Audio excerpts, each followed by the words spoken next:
अकबर 1556 से 1605 ईस्वी में अकबर का राज्याभिषेक 14 वर्ष की आयु में पंजाब के कलानौर नामक स्थान पर हुआ था। बैरम खां अकबर का संरक्षक था। पानीपत का द्वितीय युद्ध नवंबर 1556 ईस्वी में हुआ था, जिसमें बैरम खां के नेतृत्व वाली मुगल सेना ने हेमू के नेतृत्व वाली अफगान सेना को पराजित किया।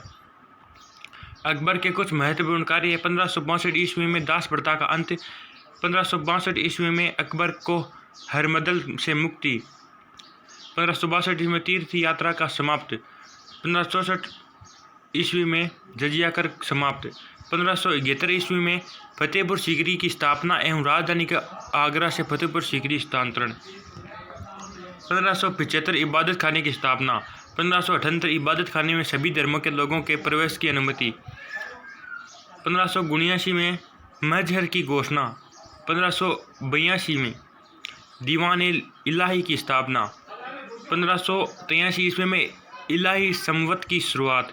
अकबर शासनकाल के दौरान 1576 में मेवाड़ के शासक राणा प्रताप मुगल सेना के बीच हल्दी घाटी का युद्ध हुआ, जिसमें मान सिंह के नेतृत्व में मुगल सेना विजयी रही।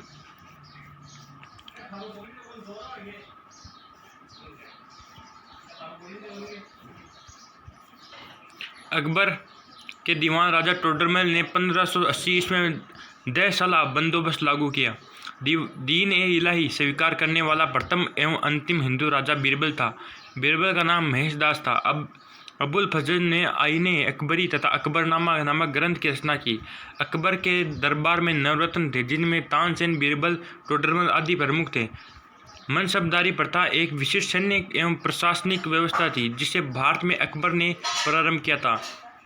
अकबर के दरबार में अब्दुल रसम, जसवंत एवं बासवान प्रमुख चित्रकार थे। अकबर का मकबरा सिकंदरा में है। अकबर द्वारा उठाए गए धार्मिक सुधार कालक्रम 1562 ईस्वी में दास प्रथा का अंत, 62-63 में तीर्थ यात्रा के संबंध, ये सभी थे। अभी पहले बता था वही। और इस प्रकार था अकबर का राज्य, जो कि आपको दिख रहा है। ये जो लाइनें दिख रही है, ये अकबर का साम्राज्य था 1556 से 1605 ईस्वी में। ये दक्षिण भारत में नहीं था।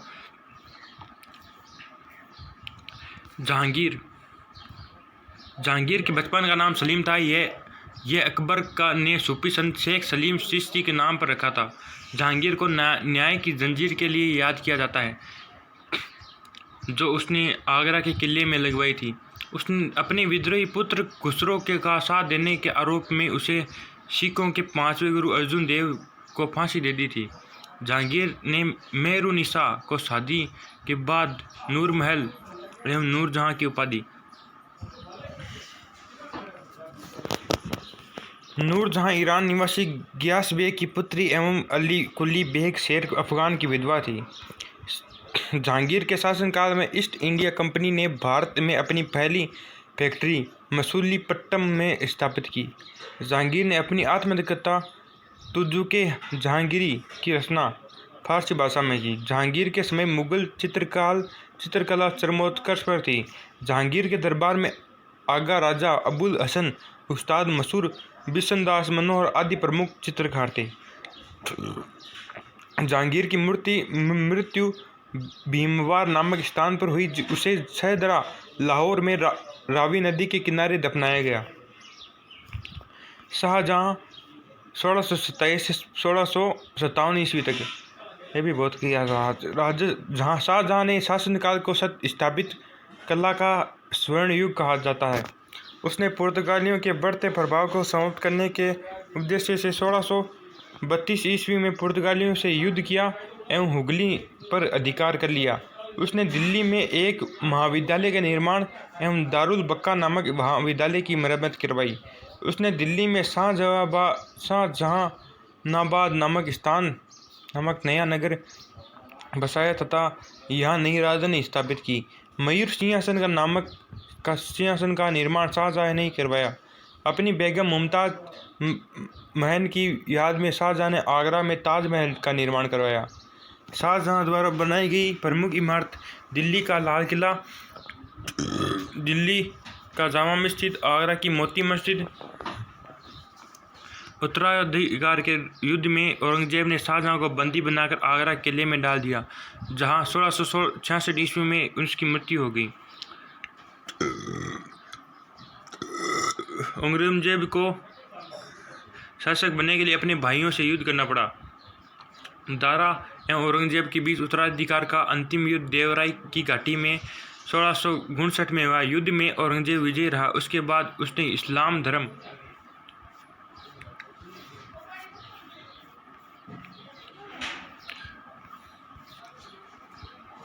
की अवहेलना के आरोप में दारा शिकोह की हत्या करवा दी। 1659 ईस्वी में दिल्ली में शाहजहां किले में औरंगजेब द्वारा राज्याभिषेक हुआ। औरंगजेब के समय मुगल साम्राज्य का सर्वाधिक विस्तार हुआ। उसके शासनकाल में हिंदू मनसबदारों की संख्या भी सबसे अधिक थी।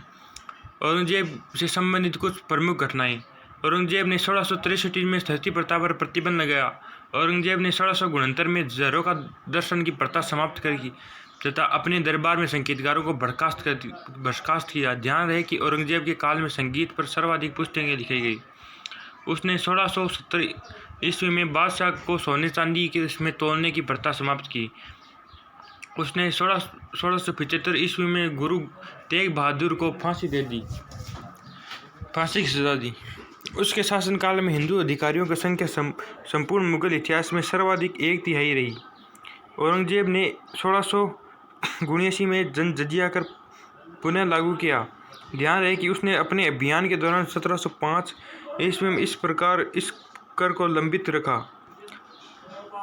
और औरंगजेब को शाही दरवेश तथा जिंदा पीर के रूप में भी जाना जाता है। उसने आलमगीर की उपाधि ली।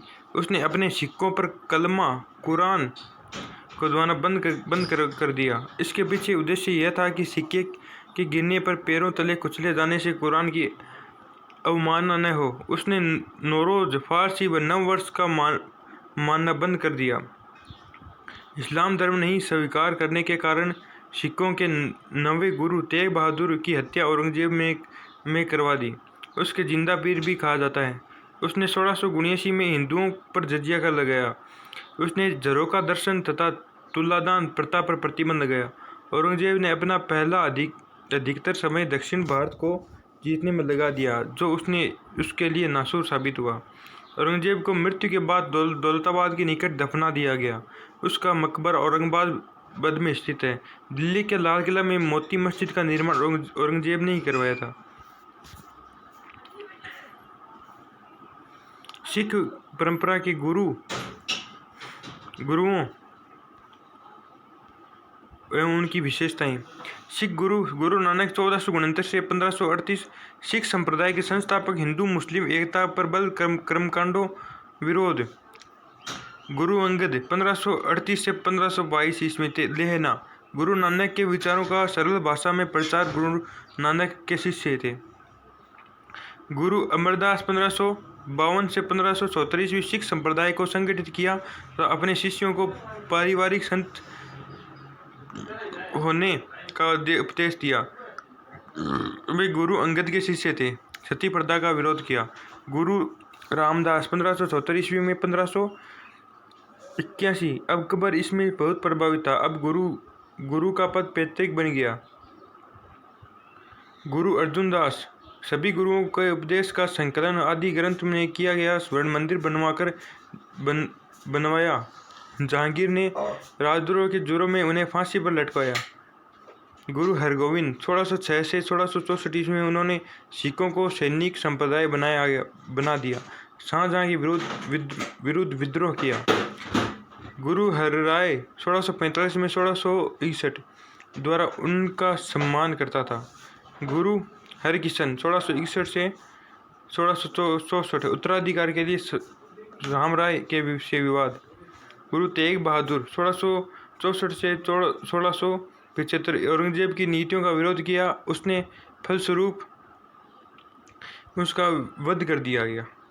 गुरु गोविंद सिंह 1675 ईस्वी से 1708 पटना में जन्म हुआ। बहुल नामक दीक्षा की प्रणाली कायम की। इस दीक्षा को स्वीकार करने वाले खासा कहलाए। उन्होंने सिंह की उपाधि दी। तथा प्रत्येक सिख को केश, कंघा, कृपाम, कच्छा और कपड़ा रहने का आदेश दिया। उन्होंने पूरक ग्रंथ 10वें बादशाह ग्रंथ का संकलन किया। वे अंतिम सिख गुरु थे। तो दोस्तों प्लीज़ मेरे चैनल को सब्सक्राइब कर दें ताकि आने वाली वीडियो आप रोज़ाना देख सकें। थैंक यू दोस्तों।